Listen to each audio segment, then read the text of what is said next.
I've watched and read so many great series that if I was going to make a top 10 video, I honestly wouldn't know where to start. But when it comes to the fights, there's one that I've always ranked highly since I read it many years ago: Yujiro Hanma vs Kaku Kaio. This is one of the best fights in Baki, and quite simply one of the best ever, so I'm going to take a few minutes to gush about just how awesome this is. To give context to those of you that haven't seen the series, there's a fighting tournament happening between a Chinese team comprised of Kaios, distinguished martial artists recognised by the Chinese Association with only a few existing every generation, and a Japanese-American team, with Kaku being the captain of the former and Yujiro the latter. It's been an absolute sweep for the Japan-American team, with them winning almost every match, and the Chinese have quite frankly been embarrassed. However, the greatest Chinese martial artist of them all, Kaku Kaio, has yet to take the stage.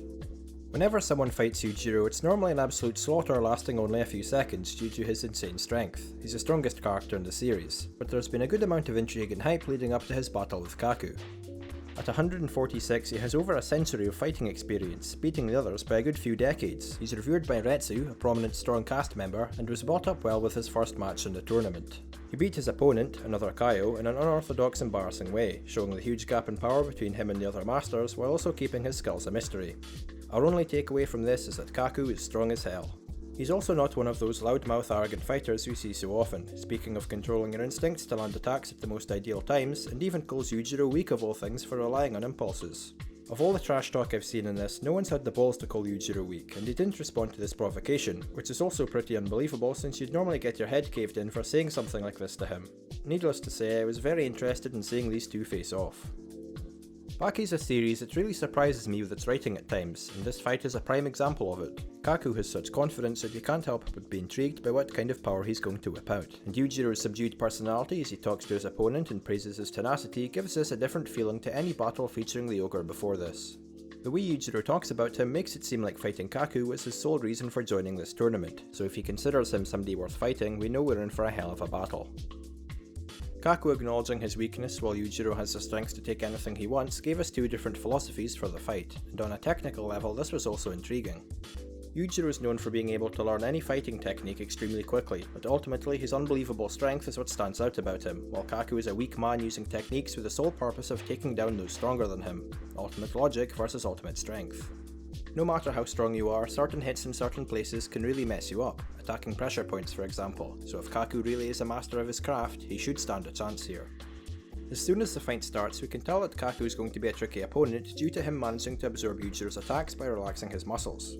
The latter is hardly going at max power, but nobody manages to tank hits from him, so having Yujiro test the water with different strategies is a change of pace from the usual one-sided beatdowns in his fights. Some genuinely clever solutions come up here as Yujiro plucks one of Kaku's hairs out to make him rigid, and it gives us a nice battle of wits, however brief, as well as reminding us of Yujiro's fighting genius. Shao Li, Kaku's ability, doesn't actually exist, though fundamentally has some merit to it with the idea of relaxation being able to distribute the impact of an attack, and by showing counters to the ability and how Kaku deals with offense, it's built up as a believable technique, which I definitely appreciate. Considering Kaku is supposed to be the best martial artist, nothing would be more disappointing than giving him some wacky anime ability that makes no sense, so it's a good thing it's a somewhat grounded ability. Only somewhat though, this is Baki of course. Nothing major has happened in this fight yet, and simply because the Kaio is up against Yujiro you can't help but expect this to be insanely one-sided, but then something amazing happens. Kaku makes Yujiro, the man who can deflect bullets, back away from him. In any other series this would mean nothing, just another part of the fight, but it's hard to overstate just how big a deal this is in Baki. Yujiro is very egotistical, choosing to embarrass his opponents to assert his title of the strongest, and seeing him dodge an attack and actually get backed into a corner while Kaku trash talks him was such a huge cathartic moment for me, because as much as I love the guy, Yujiro is a monumental piece of shit, so it was extremely satisfying to see his pride take a hit here. The fact I was freaking out over something as minor as Yujiro dodging was also a great reminder of just how strong he is for me to even consider something like this a victory, and really solidifies this guy as being one of the most overpowered antagonists in any series.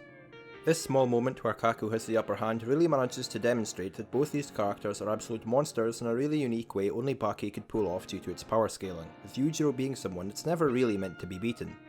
The fact that Kaku is able to hold his own for any period of time in this fight is unbelievable, and despite his opponent getting the upper hand, his strength is clear to see for anyone who's had dealings with the ogre. In the end, Yujiro uses his ingenuity to nullify the defensive Shaoli, gets super serious, and the fight is almost over with a sadly inevitable outcome for the ogre. But at the last second, Kaku manages to stop his heart and fake his death, making the match ultimately result in a draw. You might feel like this is a cop-out, but think back to what Kaku said about his martial art and how the two refer to themselves. Martial arts are to be used by weak people as a means to take down larger opponents, but Yujiro demonstrates that the gap in strength is insurmountable, boiling this fight down to hunter versus prey, which can only ever go one way. An antelope can't kill a lion, for example. Bearing this in mind, isn't being able to fight another day and to deny the predator of its food the best possible outcome? No one wins and no one loses here. This is a draw in the truest sense of the word. Another aspect of this fight that's one of my favourites is the exchange afterwards between the two, with Yujiro displaying some humility as he declares that Kaku will be the only one the public will ever consider a Kaio. Yujiro is forced to acknowledge Kaku's craftiness of stopping his victory, as he normally has a shred of respect towards those that are aware of their limits, giving us a rare glimpse of his nicer side, which is also seen earlier as he hypes up his impending battle to the crowd. Considering how much of a condescending prick he is, it's rather heartwarming to see these two treat each other as near equals and give some humanity to Yujiro. This mutual respect trope might be as old as time in fights, but I'm a sucker for it, especially when done this well. It's simply a great way to end a fantastic fight. As far as tournament fights go, I definitely think this is one of the best ever, a huge portion of that coming down to the cathartic moment of Kaku briefly having Yujiro in the ropes, which was built up well in a really unique way that hyped up both competitors. Good characters, a well done feud with different fighting styles and philosophies, and kick-ass action, there's really not much else you can ask for with this.